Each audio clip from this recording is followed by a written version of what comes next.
Спадар Сергей, ну амерыканская выведка паведамляе. Вот паведамлялі ў 22 годзе, што наступ будзе на Украіну. Там многія не верылі, круцілі каля скроні, это здарылася. Зараз гавораць пра Балтыю і Польшу, прыгадваюць узброеныя сілы Рэспублікі Беларусь, што могуць быць уцягнутыя. Ну, як вам падаецца, наколькі імаверна, што пачнецца ў Беларусі? Я, пагаварыўшы з вами, паглядзеўшы на выступ Лукашэнкі падчас уручэння этой генеральскіх годнасцяў, як бы так пацікавіўся апіняй польскіх афіцэраў, апіняй украінскіх баявых, не палітыкаў, а менавіта баявых афіцэраў. І вы ведаеце, мы сыходзімся на тым, што здавалася б, з аднаго боку Расія не можа зараз спыніцца, выйсці з вайны, таму што як бы эканоміка ўся ўжо пераведзеная на рэйкі вайны, што не можна назад запускаць у глубіну, глубь як бы сваёй тэрыторыі, вот тых, вот, хто прайшоў вайну, хто пераступіў цераз страх смерці, хто прывык да, скажем, дозы адреналіна абсалютна іншай.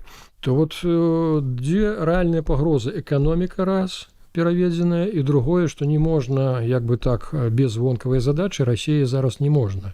То бок фармальна, здаецца, ўсё гаворыць пра тое, што Расія гатовая працягваць вайну. Але ж вот рэальна, напрыклад, Ленінградская ваенная акруга, яна на сённяшні дзень, да, інфраструктура разбудаваная, але ж пры гэтым асабовага складу там няма. Ну як няма? Можа быць, у вас няма інфармацыі дакладнай? Таму што ў іх ёсць войскі. Я гаварыў з тымі, хто адсочвае сітуацыю рэальна. Яны рэальна гавораць, што на сённяшні дзень няма ні ў Кронштадце, ні дзе, ні ў Калінінградзе. То бок я не бачу, каб сапраўды на сённяшні дзень, да, Літува і Польшча і Літува, скажем так, рукамі беларусаў, русакі ўжо правялі прамацовачку. Вы памятаеце, калі цераз беларускую тэрыторыю прайшла зграйка шахедаў, ці то 20, ці то 25, беларусы не сталі іх адпрацоўваць. Штосьці там нібыта збівалі. А ласкава папярэдзілі палякаў, вот родныя вы нашы, вот вам падаруначак. Натуральна, ў гэты час яны што рабілі? Выведку? Да, яны рабілі выведку, дзе якія радыёлакацыйныя сродкі, якія выходзяць якраз на рэжым апраменьвання, тады іх можна добра зафіксаваць, дзе і што. Тое ж самае яны паўтарылі літаральна от месяцы паўтары назад з Літувай, калі прычым цікава, што украінцы якраз мяне папярэдзілі, кажа, глядзі, вот ішла зграйка на Чарнігаў, расійскі дрон, а потым, кажа, адзін разварочваецца, цераз Чарнобыльскую зону пайшоў да вас назад.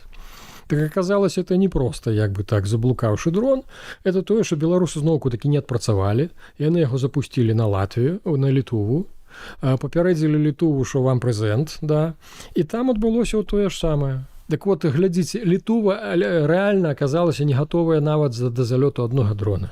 А калі іх будзе, вот кожны тыдзень будзе як... Як на Кіеў.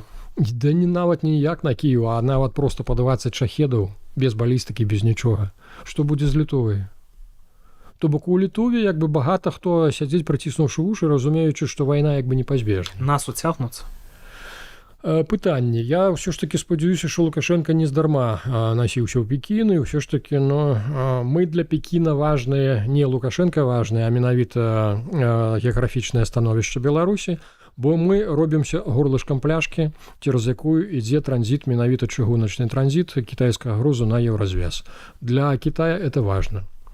Мы занялі месца практычна Украіны, бо інакш бы транзіт ішоў цераз Украіну, а это і мора, это і чыгунка. А ва Ўкраіне вайна, адпаведна, Беларусь робіцца рэальна горлышкам пляшкі. Таму я думаю, што Кітай ўсё ж такі пастараецца патлумачыць Пуціну, што ты там як бы так займаешся сваім, але ж, вот гэтага не ўцягвай, таму што нам трэба транзіт забяспечыць. Я спадзяюся на такі варыянт. Ну і плюс, глядзі, я не бачу сярод нашых нават сіл спецыяльных аперацый, можа, адсоткаў 15, якія вот лічаць, што яны настолькі рэмба, што яны гатовыя любую вайну праходзіць. Нават сярод сіл спецыяльных аперацый большасць супраць удзелу беларусаў у вайне. Да.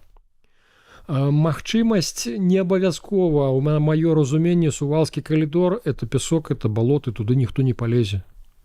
Глядзіце, для таго, каб стварыць спакойную дарогу, па якой будзе звязаны Калінінград, быццам бы вот з Расіяй, трэба шырыню калідора рабіць мінімум 100 кіlometrаў, бо інакш яна будзе прабівацца нават ствольнай артылерыяй. А 100 кіlometrаў, слухайце, это палова Літовы. То я кажу, што даруйце, Сувалскі калідор можна даўно ўжо памяняць на трасу Марыямполь-Каўнас, вот это Сувалскі калідор.